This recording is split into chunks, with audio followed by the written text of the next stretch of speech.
You are now rocking with the best Illmatic Podcast with your host, Louis L. Reed. Surviving beats, overcoming breaks. We got motion. Your go-to podcast unpacking hip-hop, trauma, and transformation. Yes, sir. This is your man, Louis L. Reed, back for another episode of Illmatic Podcast, Surviving Beats, Overcoming Breaks. Check this out. I got my brother in the building today. We are here with none other than, and I got to put some respect on his name. I got to put some respect on his name. We are here with none other than Dr. Kendall Taylor. What's up, my brother? Hey man, salute. Yeah. What's up, man? Salute, man. It's good to have you on. It's an honor to be here, man. Yeah. Thank you for the invite. Yeah, of course. Yeah. So let's just jump right into it. That's cool. For those of you who don't know, Kendall is not just someone who's overcome beats and have survived life's breaks, but he happens to be the better half to someone that they may or may not have heard of. I don't know. Yeah, a young lady by the name of Fantasia. My queen. Yeah, that's your queen. Yeah. Yeah. You're her husband. How's that going for you? Never been better, man. Yeah. We just hit our 10 years. 10 years. 10 years. Wait. You do understand 10 years in the arts and entertainment industry is like dog years. Dog years. Yeah. Facts. Yeah. 10 years, man. And I think we're doing good for two kids who got married after knowing each other for 3 weeks. Wow. So we met each other 3 weeks later. We were married, and we just hit 10 years. That's what's up. That's what's up, bro. Yeah. That is what's up, man. That's my ace, man. That's my hitter. I love that for you. Yeah. I love that for you, man. I love that for me, too. Yeah, I love that for you. I love it for me, too. I love that, man. Yeah. So when you think about 10 years ago, how different of a person are you now versus when you guys initially met, or just where you were in life 10 years ago? Way more mature. Mm-hmm. How so? Because I know and understand and deal with my weaknesses and my insecurities. Mm-hmm. See, when I met her, I had, my business was doing incredibly well, had this facade, but I didn't realize until through the process of marriage, I was hiding behind it. Mm. Success can blind you from doing the real work that you need to deal with, and marriage has a way of turning down the noise and putting a real mirror in front of your face with no place to escape. Yeah. So, we were talking off camera about how I asked you how family was, and you said that you're in a place of peace. Yeah. Right? You found that balance. And I was telling you, like, for me, I'm striving for that. I'm striving not to be a public success, but a private failure, and then trying to balance on the opposite end, how not to be a private success, but a public failure. And so how's that balance for you? Like, what does that balance look like? And obviously, like, there's scales, right? So sometimes, some days, some weeks, some months, it may tip to one direction versus in the other direction. Like, how does that look like for you? For me, man, it's like we make the mistake as men oftentimes because we don't know, because we're judged and weighed on performance and what we produce. Especially black men. Especially black men. Especially black men. We don't measure ourselves correctly. But when it comes to a business, we're very careful how we scale the business. Don't grow too fast. Make sure you have a diverse product offering. Make sure your demographic research is in a line. But we don't do that when it comes to our families. So what happens when you look up and see the balance sheet of your family's in the red? We don't attack it with the same zeal, the same tenacity, research and development we do our businesses. That's the problem. Yeah. And then you culminate that with the fact that me and my wife were forced to work together. We didn't design to work together. You didn't? Hell no. that wasn't the plan. Yeah. Yeah, we wasn't trying to be goals. Yeah. I hid my face from the world. First of all, my wife told me to get an IG. I went on social media. My wife told me to get an IG, and we hid my face for a year. We just showed pictures of our hands, our feet, just to be married. Yeah. And so about a year later, man, I had issues with my business partners. She had issues with hers because together we had grossed $30 million within our first 3 years, but we couldn't even trade a car in to get the roof fixed. Got it. What people don't understand about our marriages, it's for real, bro. Like, there was a time we couldn't go get caviar. We was going taking Yeah. sandwiches from Yeah. Jersey Mike's to Yeah. the airport. Yeah. Oodles and noodles, right? Real talk, bro, and then hopping in the back. You know what I'm saying? Like, that's my rider. Yeah. And so circumstances forced us to come together for a season to survive. I'm going to your point, to survive. But as we grew and started developing and diversifying, we kept those same habits. We didn't give each other leg room to go back to our original state of I stand on my mountain, you stand on yours, and collectively. And so that's why we're in such a place of harmony now, is because she's in her space, which I support. I'm in my space, which she supports. And we're back to where it needs to be, because working together almost destroyed our marriage. Yo, you teaching me something right now. It almost reminds me of, I have at least 2 or 3 friends. One who divorced during the pandemic because he and his wife, when they were working around each other or when they were working with each other, they realized that there were things about each other that I ain't with it. It wasn't rainbows and unicorns. Yeah. Once you get, you know how it is, and we're gonna segue into that. But you know how it is when you're in a cell, right? You got a cellie, you gotta basically like have the right cellie. You just can't bunk with anybody says boundary. Not that you got a choice. Nah, right. Not that you got a choice. Right. And marriage is a choice. That's the only difference. Is that every single day I wake up, I have to choose her. Every day that she wakes up, she chooses me. Yeah. It's not like you get married and that's just it. No, every day it's a choice. I can walk out here right now and be like, you know what? It's a choice. Yeah. And that's the beauty of love. And what we have is that for 365 days times 10 years, we chose each other again. And I pray tomorrow she chooses me again. That's what's up, man. I'll never lose 366 days in a leap year. Just keep in mind. That must have been that year that we had the it's a choice. Yeah. You're teaching me something, man. Criminogenic aspects of our past, man. You ain't had no choice. Right. There was no choice. And so what was growing up for you like? Like what was your template?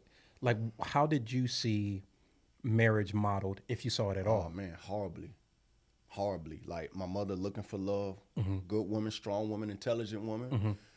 I watched men try to tear her down instead of leading at a level of higher intellect and wisdom and character. But I won't say which husband, but there was a husband in my past where crack came into the home, tore it up that way. And so a lot of struggling. Both of my parents, and I don't know, like when you get over 40, you start getting sentimental. You start getting emotional. Do. You want to be around your grandkids. Man. You want family moments. And So I was raised by my maternal grandmother because both of my parents were incarcerated when I was 10 years old. Wow. I'm going to tell you about the love that my parents have for each other. My parents were married. My mother has 2 other children. I'm the youngest. Okay. And my dad has other children as well. When my father met my mother, there were no stepkids. There were none of that. My father raised my maternal siblings as if those were his own kids. Yeah. Both of my parents, talking about ride or die, both of my parents did federal prison time when I was 5. That's crazy. Yeah. And so when my mom came home when I'm about 10, here comes crack.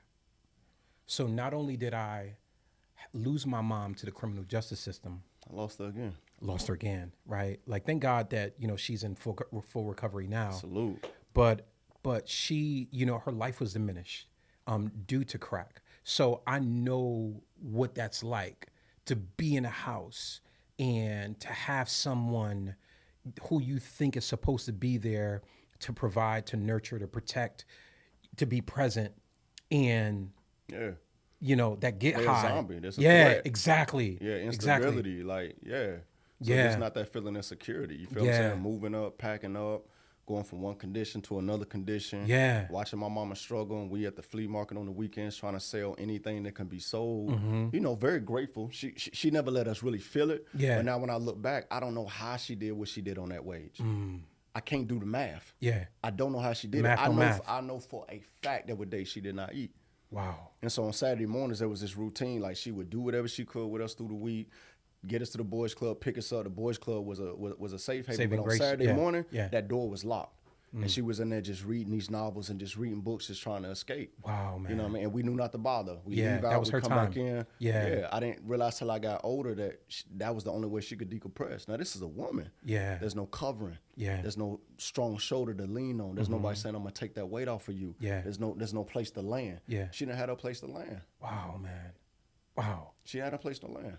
And we asking for things, and we don't know why we can't get the LA Gears, or why Yeah. we can't get why we pay less, and everybody got the Harachis, and I got the Voights and the McGregors, and you know, that I get it, yeah. But she still found a way to some employee. Her job, kids went to college, and she brought this big old bag of shoes, and I got me some Nikes, Yeah, and I yeah. I didn't get it, man. I regret even to this day, and my mother works for me now.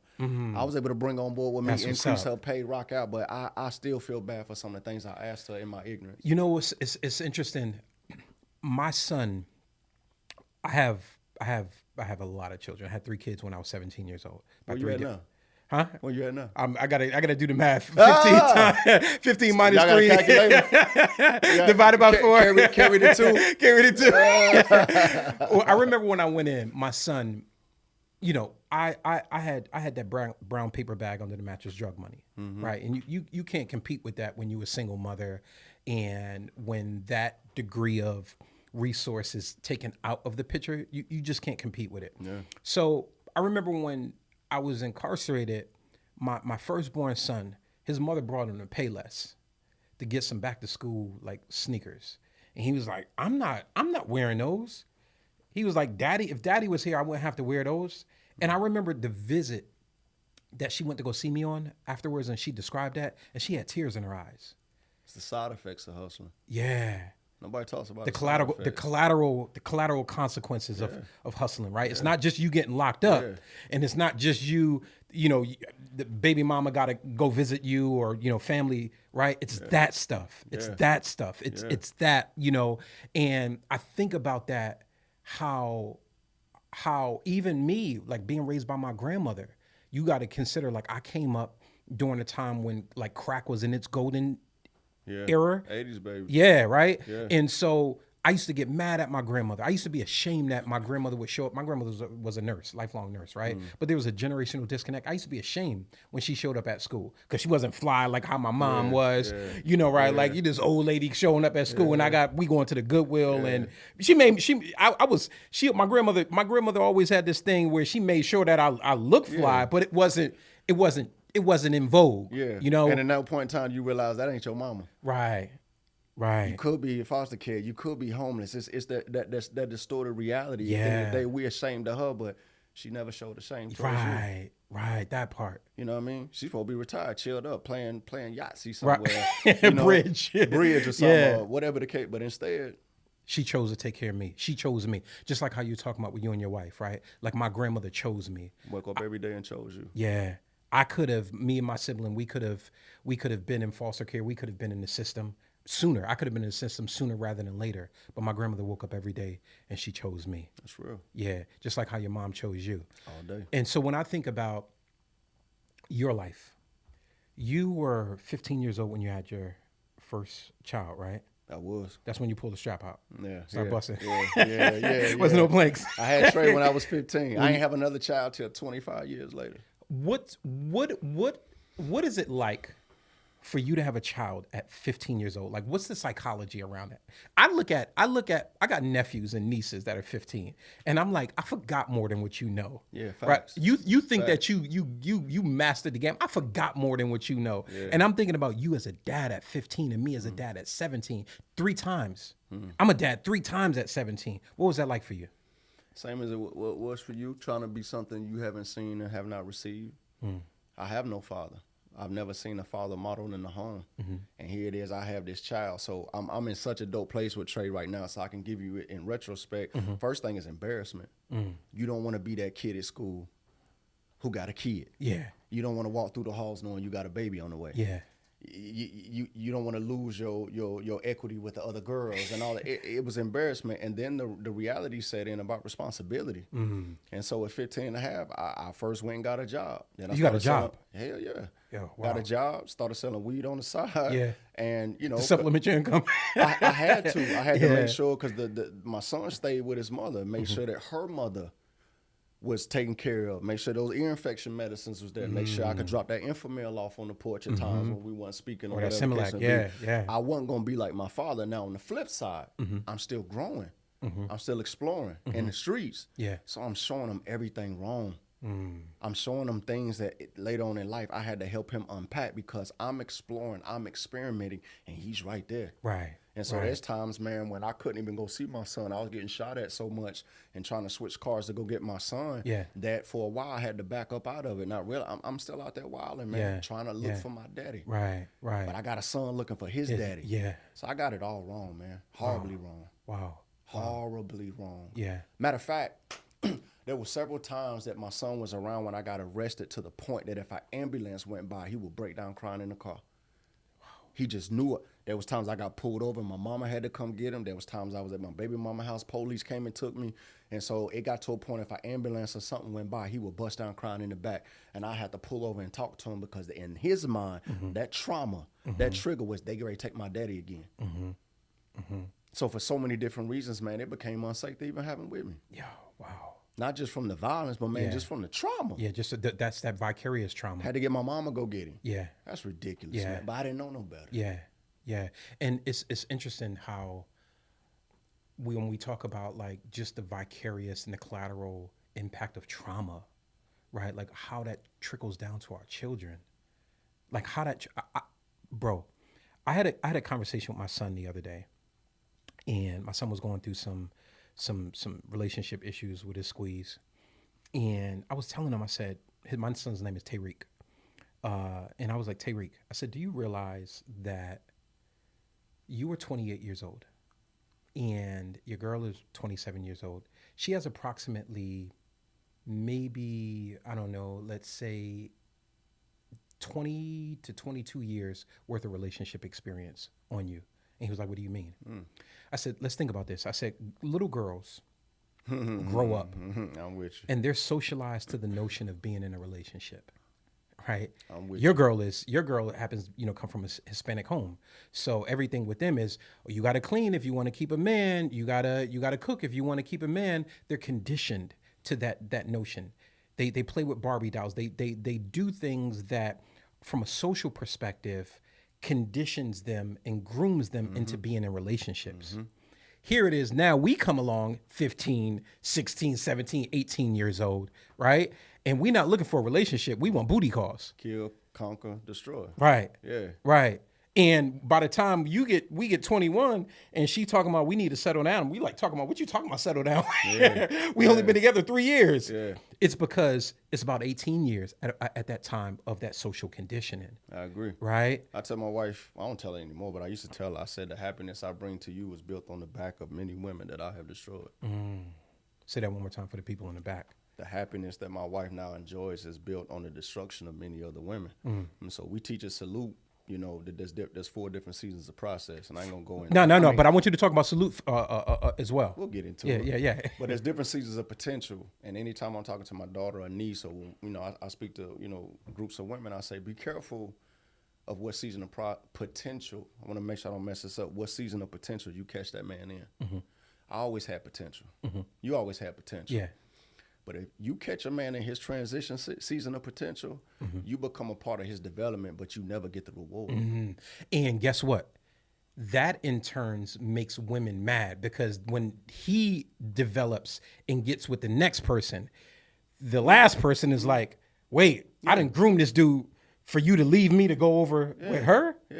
Yeah. I know I messed a lot of people up because I have a public marriage. I messed a lot of people up when I got married and did the right thing. Yeah. Walking nobly, walking with integrity, walking with honor, playing no games. Yeah.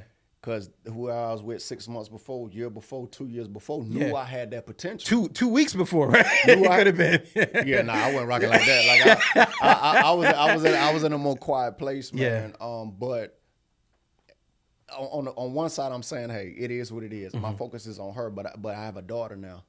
I don't want my daughter to be a part of somebody's potential. Their path to potential, forgive me. And so women will see men and say, yo, he got so much potential. He do, but you need to know what season he's in, because there's a season of potential where we explore our potential. Oh, they like that.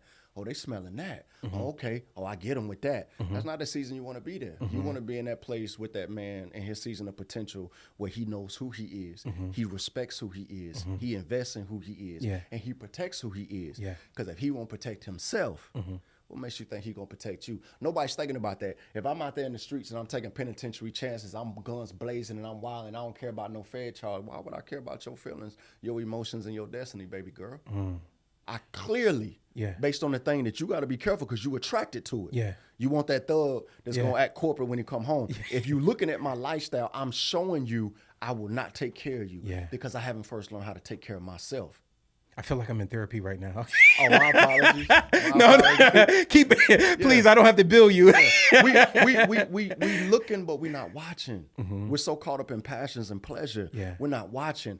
We're being honest every step of the way. We just don't want to see it because we want our pleasures fulfilled. So like we say a salute, too much comfort produces discomfort. And that's when you get in those places of discomfort, that comfort is produced. Learning how to be alone. Learning how to say no. I tell people all the time, man, I'm not saying no to you. I'm saying yes to myself. You heard me say no, but my soul heard me say yes. Getting into that place of that, man, I don't want to get okay. Nah. Look, you onto something. When you just said a few minutes ago that you were in a quiet place prior to your engagement and subsequent marriage. What was a loud place for you like? Because you're just as impacted, right? Like you've been arrested, you done bust your gun, you done had guns bust at you. What did a loud place look like for you? And juxtapose that to what did that quiet place look like? And how did you get there? Loud place, feeling like you got to be in the know. Not want to say no to not going here, going there because you feel like you're going to miss something or be left out. Not being able to sit in your crib and have nothing playing. Got to have music playing. Got to have a TV on. Like noise. Not at peace with yourself. Running women in and out. Running women out while dealing with a porn addiction.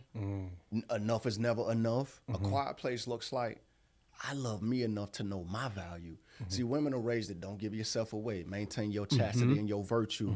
Man, when you as a man get to a place to realize, hold on, I know my worth. I know what my seed is worth. I'm going to stop laying around and laying down because I done worked hard, built this business, overcome my circumstances, man, broke outside of the jurisdiction of my limitations. No, I know my value now. Right. You ain't worth me sleeping with you.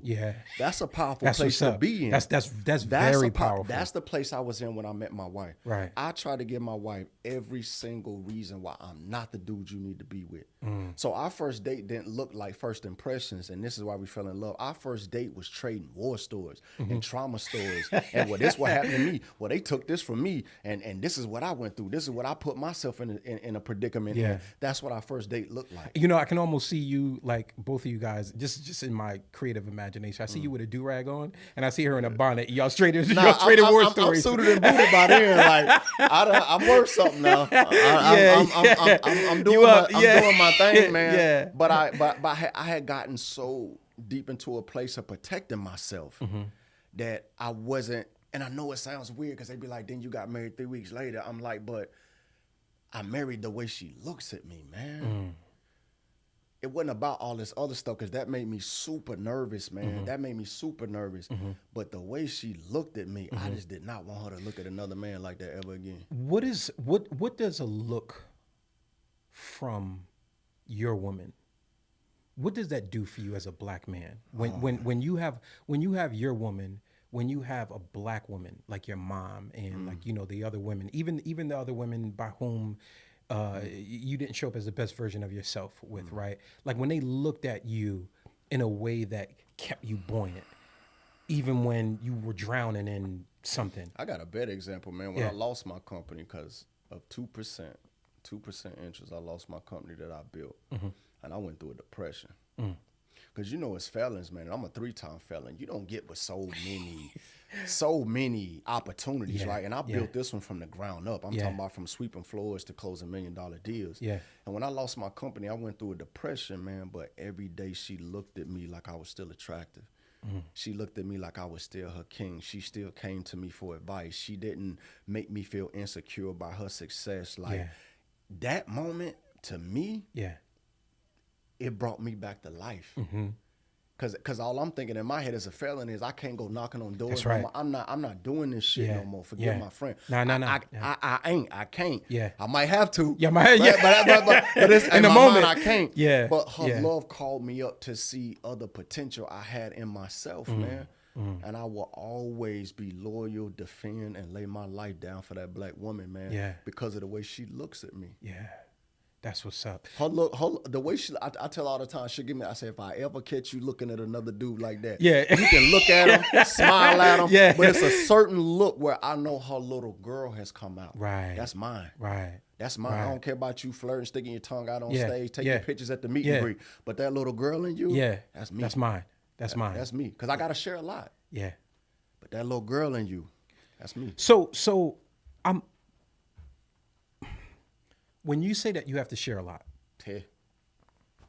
what is it like for, because the roles are reversed now, right? Like the gender roles are reversed.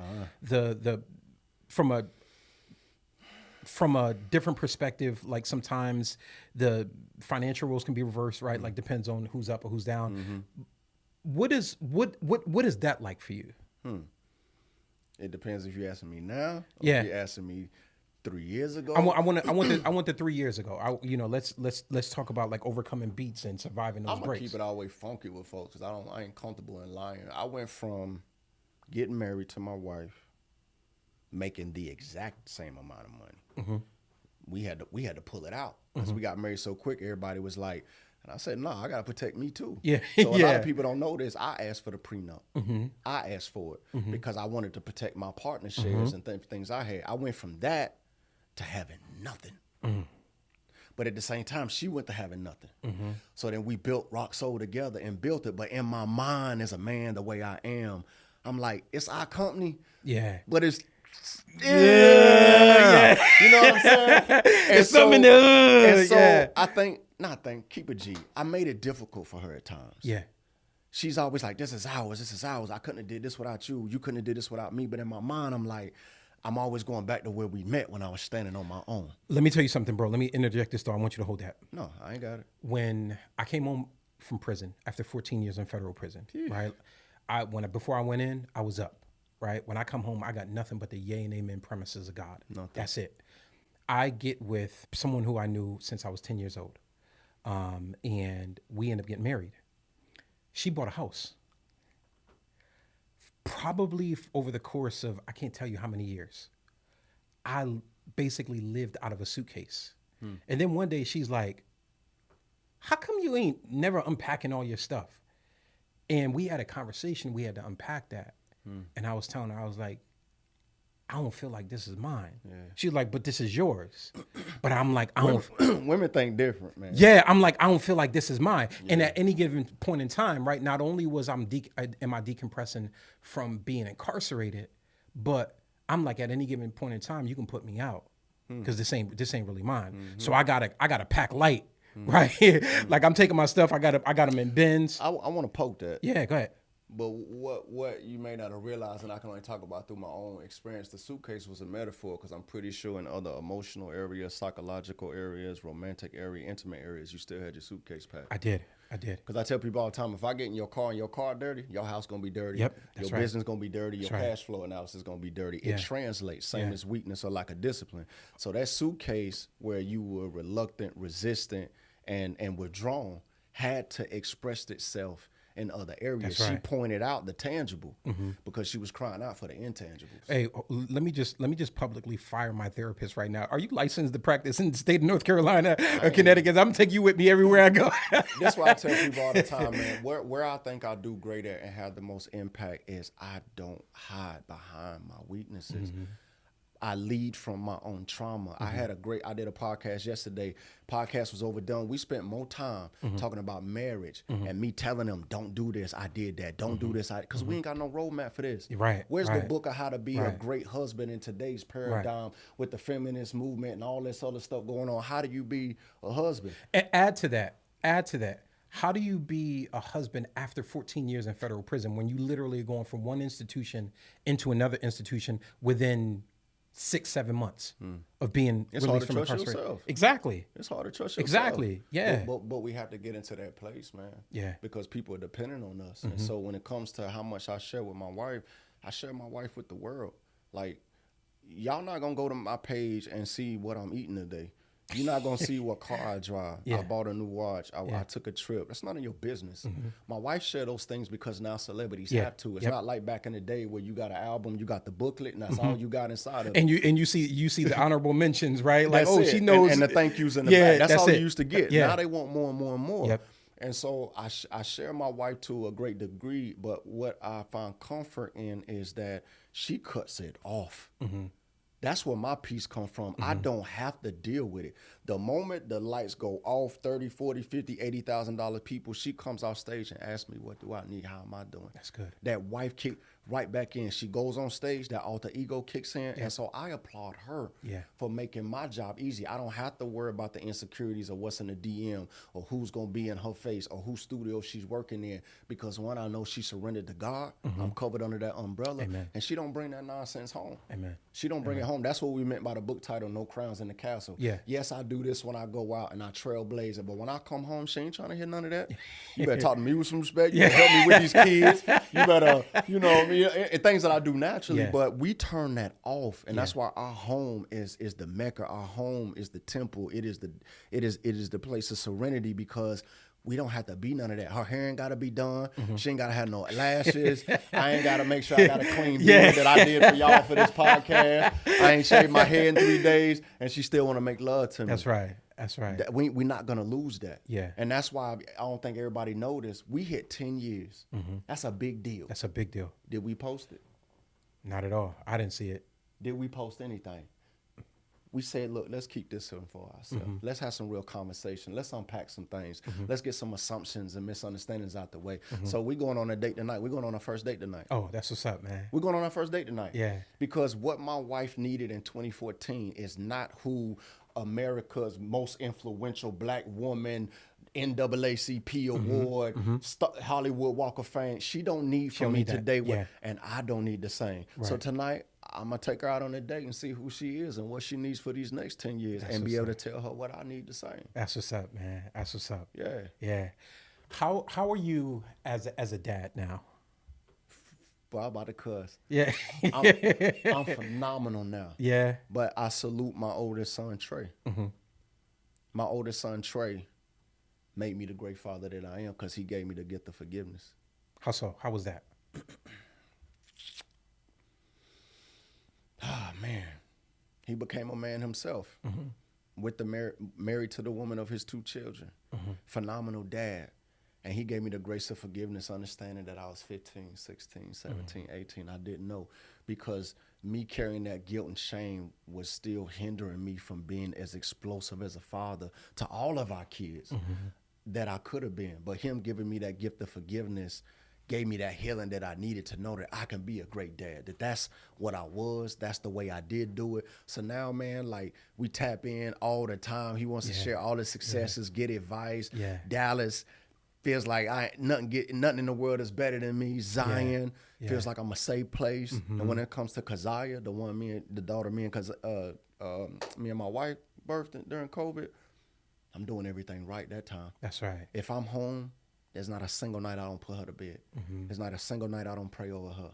There's not a single day I don't hug her and hold her and tell her I love her. If I'm walking from this side of the house over to my office and I see her, I stop, kiss her, let her know you can come, as long as I ain't on the Zoom, you can come interrupt. You got access to me. I've learned that. And so through my mistakes with Trey back in 2016 to now, I'm a phenomenal father. I love that, man. And I'm proud of myself for breaking that. What my father didn't know, his father didn't know his father. I had to be the one that it was broke on my back. And now my son is a father to his sons who gonna be fathers to their sons.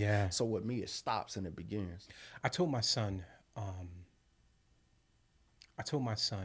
that my son at his age is a better father to his son than I was. Absolutely. To him. Trey killing me to this day. Running circle. Killing me. And I said, we got more money than you, bro. Y'all go on more trips. We be busy, but Trey Trey's killing it as a father. And doesn't that feel good though? It do. It feels good. And every benchmark I've done in life, man, yeah. he's killing it. He's 28. At 27, I got out of Oconee jail down in Georgia and started with nothing. And now he done got more bonuses in the past 90 days. I said, you are ahead of me. And that's what any loving father wants for their son. You know, at 28, I was 4 years on a 16-year federal prison bid, right? Yeah. Like, you know, having been indicted for, you know, alleged homicides and, you know, things of that nature, right? Like, so it makes my heart dance. Yeah. When I look at my son and I see the father that he is, and I see how he's trying to show up as the best version of himself, you know, every day. You know, I always tell him, like, your barometer is not me, right? Like, your barometer is you showing up the way that you show up. My dad, in 2021, my dad was assaulted, and ultimately he lost his life. My dad was on his way to Juma. He had withdrew $400 from an ATM. A kid in the neighborhood by whom he would always give money to, asked him for money, and my dad said he didn't have it. And so the dude hit my dad in the back of the head with a brick. And for 2 weeks, my father fought for his life. And my dad passed away the day before Mother's Day in 2021. Damn, bro. Yeah. I love my dad. Like, when I say I love my father, like, I love my dad. Like, I don't use the past tense. I love my dad.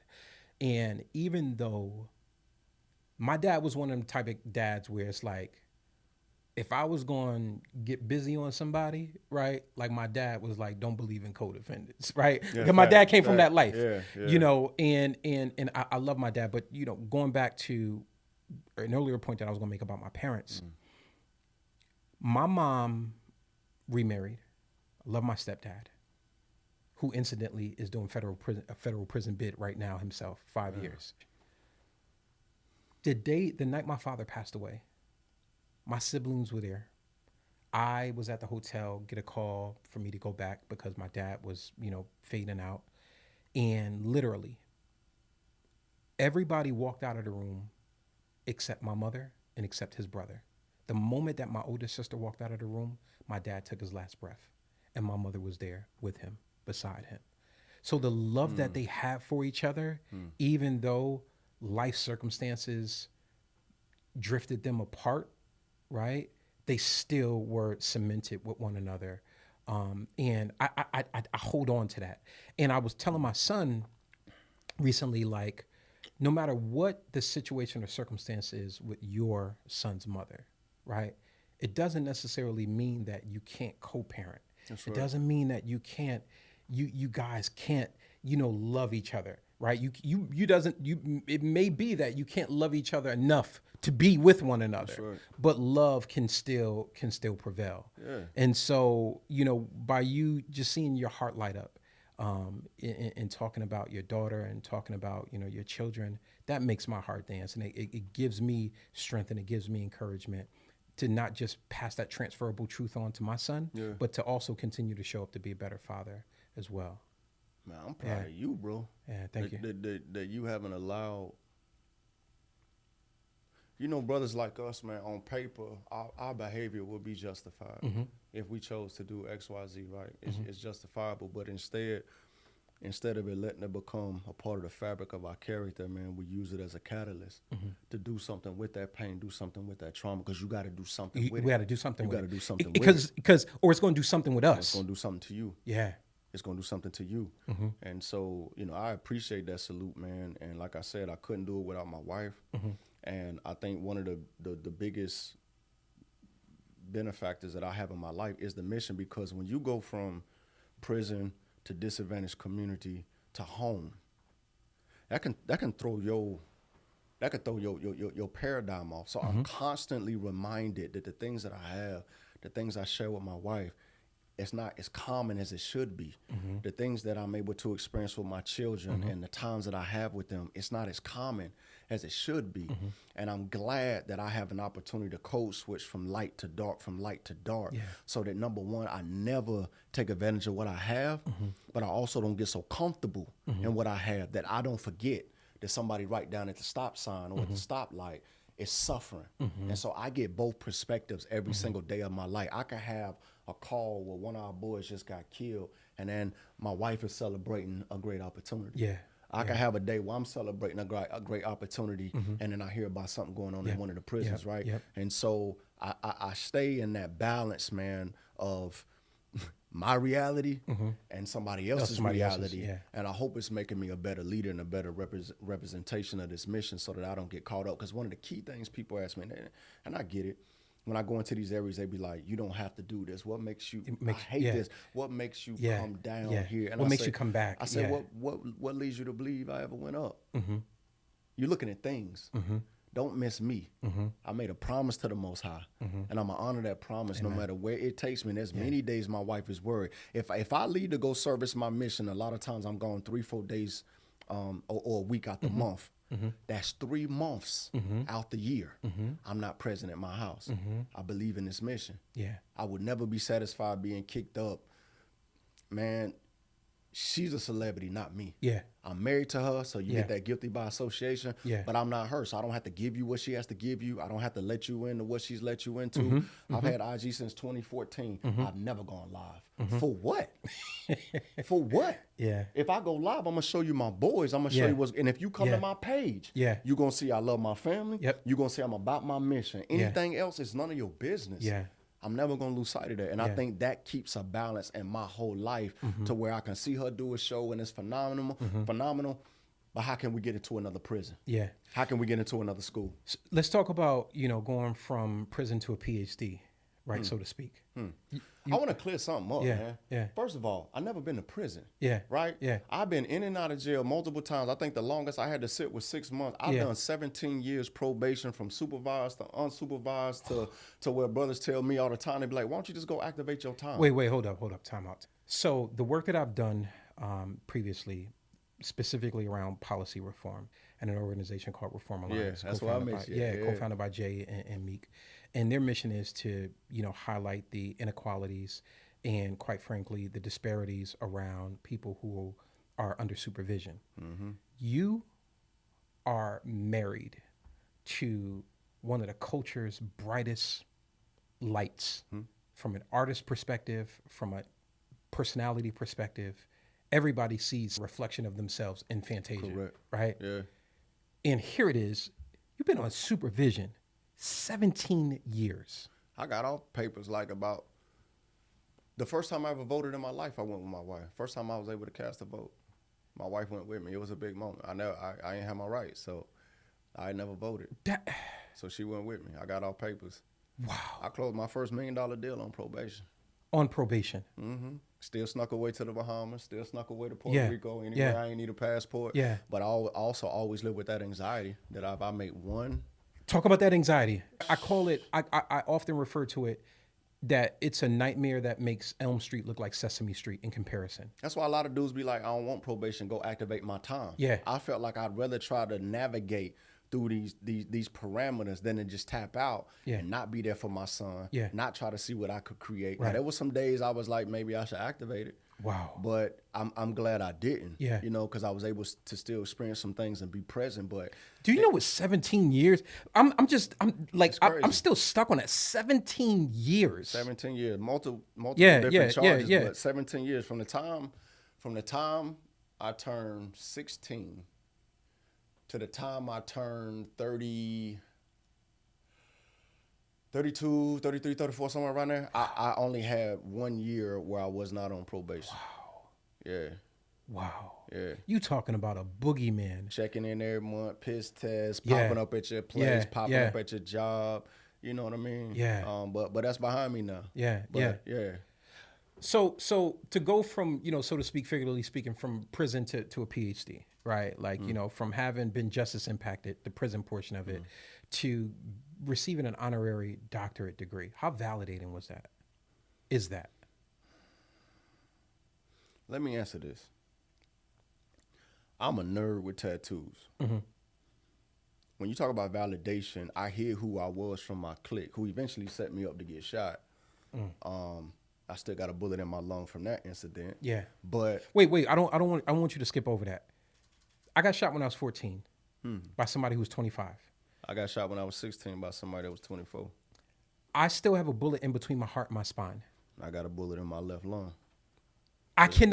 We can't even go get an MRI without that bullet prospectively migrating. Yeah, facts. Yeah. Like this is where we come from, bro. Yeah. Think about this. Yeah. This is the situation and circumstances in life where we come from. Go ahead, man. I used to hide my intelligence to fit in. So I'm not one of them dudes like to play video games. I don't knock nobody who do. It's a gamer word out there. We're going to be teaching gaming at our pathway centers, right? But I'm not a gamer. I'm a reader. I like to study. I like poetry. I like chess. I like fine arts. I like these things. Yeah. But that ain't always welcomed in the hood. And so for many years, I hid my true reality of who I was, but I still read my books. I still learned. And I think one of the benefits of me getting kicked out of school so many times. Not because you were intellectually challenged. It's just because I was socially insecure. And to have this affinity for stoicism and reading and strategies and psychology, never knowing what I was going to do with it. Many days my wife used to come home and be like, why are you reading that? I don't know. I buy books more than I buy Jordans. You know what I'm saying? And so to get the honorary meant so much to me, man, because I was taking these years of feeding myself knowledge and taking online courses for what reason I had no idea. Right. And a lot of people don't know. I got 3 honoraries that same year. I got 3. 3. I just took the first one who came to me because you saw it in me first. Yeah. But I got 3. Wow. I got 3 the same year. So for me, you're talking about more degrees than a thermometer. That's something. I didn't need to go show up and get 3. And I was like, give it to somebody else. But it felt amazing to receive that level of validation for the work that I put in, because I'm a firm believer that a lot of people who get a diploma, a master's, they stop right there. Yeah. I've done enough. And because I never had that certification of validation or accomplishment, I never feel like I've done enough. I never feel like I accomplished enough. I got if I pull up my Amazon app right now, you're going to see an air fryer that I'm debating on buying, and you're going to see several books that I'm going to get because I love it. And so for me to now be in my safe space and stand on intellectualism and wisdom, it means the world to me. That's what's up. Because I almost lost my life trying to be something that I wasn't. That's right. And this has created a new life for me that's birthing life in other people. So I'm honored to have it. I love that. I'm honored to have it. I love that. And all it is like I ain't mention it like you did it. I don't greet you. Ain't gotta greet me with that nonsense. Yeah, but it opens doors. It to give me does. access to go steal what I need to steal for the ostracized and the disadvantaged and the mark. So for that sense, I'll rock with it. But I ain't Dr. Taylor at the house. I'm Kendall who got an honorary. You boo. I'm you dad. But I stick it up there so you give me your consideration. And so it's opened up different doors and it's given me a respect. But here's the thing. A doctor can have his, I don't know what you call a surgeon, what they get, but he still got to operate on your heart correctly. That's right. Now I got my certificate, I got my whatever they get in their space, but I can still slice your brain and leave you paralyzed. So I got the doctorate, but I still got to carry myself right in those rooms. That's right. I still got to build sophisticated systems and programs. I still got to have a level of relationship management that code switches from a correctional officer to a superintendent to a pastor that you can't take away from me. And so I appreciate it. Yeah, that's what's up, man. I'm grateful. Yeah, I'm grateful for you, man. I appreciate it. So look, we got to close out. Already. Let's close out with some hip hop. Who's your top 5? Woo. Top 5. Woo. I'm going through my playlist right now, and I always go back. Okay. I gotta give it to Pac because that's just Pac over Biggie. I don't do that. Nah, I don't do that. Yeah. I think with Pac, he showed me that, man, you can be relentlessly passionate about something. Biggie show, who's in the top 5, man, that storytelling has a place. Yeah. Storytelling has a place. Biggie was our generation's version of Slick Rick. All day long. Yeah, right. Like being able to all day long. Create imagery all day long through lyricism. Yeah. That's who Big was. Big was like a 2 point, a heavier Coogee wearing black 2.0 version of Slick Rick. Everybody love the big fella. Yeah. Who else? With Pac, he made it comfortable to be in your suffering. it wasn't the glitz and the glamour. He got there, but he made it cool to be in your suffering, and that resonated with people. Yeah. So I got to throw those two in there. I'm going to have to throw Jay in there because of the business sense. He woke up a lot of people to understand that you need to capitalize off you. I'm validating these men as artists. I don't know them as men. I don't know them as fathers. I don't know them as whatever. Yeah, but his contribution to hip hop was helping people understand. It wouldn't have been cats out here running their own labels. That's right. You know, he had to get rejected to be able to create that. He opened our eyes to our talent. After that, not because it's a wave ride, I throw Kendrick in there because I love poetry. Okay. I love the fact that he takes the science and the algorithm of hip hop and keeps that in front of us. Otherwise, being dumbed down and it would just become too normal. And I like that he's able to do that. My fifth. Yeah. That's coveted. Ooh. This your Mount Rushmore. This is uncomfortable. Yeah. I would say I'm gonna give it to Wayne. Wayne? I was that's gonna a first. Go Nas. I was gonna go Jada. That's a first. That's a first. That's the typical. Yeah. Wayne's work ethic. Wayne's work ethic, and I'm in Louisiana. Like what he did, that sound wasn't accepted. See, people look at Wayne now, but you got to remember when he did it. Yeah, when he did it. That boy was 12 years old. Yeah. My son Dallas is 12. Yeah. He ain't fitting to put together no 16s of that caliber in any kind of way. So we've gotten so used to him, we forget what he did. Yeah. When the Rockefeller tour came through back when the Coliseum was over there off of Billy Graham, and you had Rockefeller, Cash Money, that boy was 13 years old. And his songs is the one that made you go up. Don't sleep on that man's impact. Yeah. That'd be like somebody 15 running for president and you thinking about voting for him. Yeah. That's why I got to give it to Wayne. Yeah. I ain't gonna let him, bow out because we got used to Wayne now. We expect it. The boy was 12. Yeah. Who else did it at 12 years old? I didn't think about that. It's almost like how like Mike being as young as he was, or that's it. or Usher, that's right? it. Like it's he like up that. there with the Cher and Bono, whoever Sonny on the Sonny and Cher, and he's rocking. Yeah, he's dominating. Yeah. He's shifting the attention and the perspective. And you this is Mike. Yeah, that's and you what just Wayne get was so for used hip hop. to. Yeah, you get so used to it. You expect Mike to be Mike. Yeah, but Wayne was 12 years old. You reframe my thinking around Wayne. And when Bling Bling came out and the block is hot, he was a child. He was going through puberty. Yeah, and he's up there with Jay. Let's not take that man flowers because we become accustomed to his greatness. Say less, man. Yo, this is your man, Louis L. Reed. Another episode of